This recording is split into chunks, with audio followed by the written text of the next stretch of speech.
The name Constellation, which has resonance in the United States Navy, made its Star Trek debut in the original series episode The Doomsday Machine. It would go on to distinguish an entire class of starship.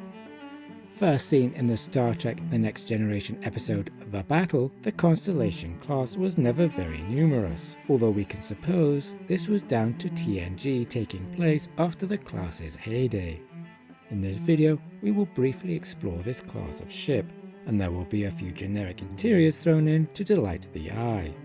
Well, my eye at least. But if you like this video, then press the like button, share the video on social media, and subscribe to this channel. If you don't like this video, press the dislike button, share the video on social media, and subscribe to the channel anyway. We had the Stargazer, the Hathaway, the Victory, the Constellation, and, if it is still canon, the Constance of Star Trek Picard's third series. It was also surmised by the Star Trek Encyclopedia that the Gettysburg was a Constellation ship, although we don't get to see her on screen, nor do we see the Magellan, which in my headcanon was a galaxy. Jack Hill's Starfleet Reference Manual, Ships of the Fleet Volume 2, written and illustrated by Eric Christensen, lists, in addition, the Lentor, which I may be mispronouncing, NCC 5371, the Nebulary, NCC 1442, the O'Day, with a particularly high hull registry of NCC 26850, and the StarQuest, NCC 2894. The manual classes the constellations as star cruisers, long-range exploration research vessels.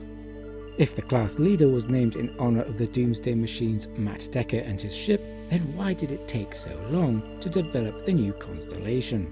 How long was the class in development? Surely not 20 years. We have at least 2 years in canon for the launch of the class, 2285 and 2293. The Hathaway of peak performance gives us the first year, and the mission assignments display in Star Trek VI: The Undiscovered Country gives us the second for the Constellation. We have already pondered over the riddle posed by the Hathaway, so we won't revisit the subject, but the original Constitution-class Constellation was lost as far back as 2267. The new Constellation class featured many components familiar to us from the Constitution-class refit, even whilst the Excelsior was dazzling the citizenry with its transwarp drive. The Constellation class was being built. With the former's advanced propulsion system and design, was the latter class an expression of a more conservative strand of Starfleet thinking? Both the Excelsiors and the Constellations were still in commission as late as the 2360s, with the Constellations apparently bowing out by the time of the Dominion War. The curious exception may be the Constellation herself, which was mentioned in the DS9 episode The Abandoned. Yet, is it likely this was the same constellation as the class leader, or a new constellation?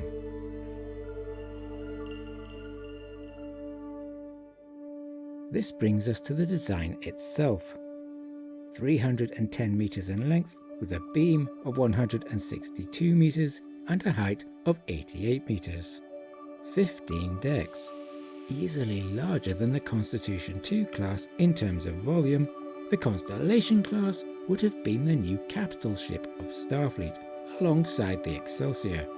A particularly thick saucer, no secondary engineering hull, no deflector dish, at least one front-facing shuttle bay, and we have not 2, but 4 warp nacelles, for the first time in canon.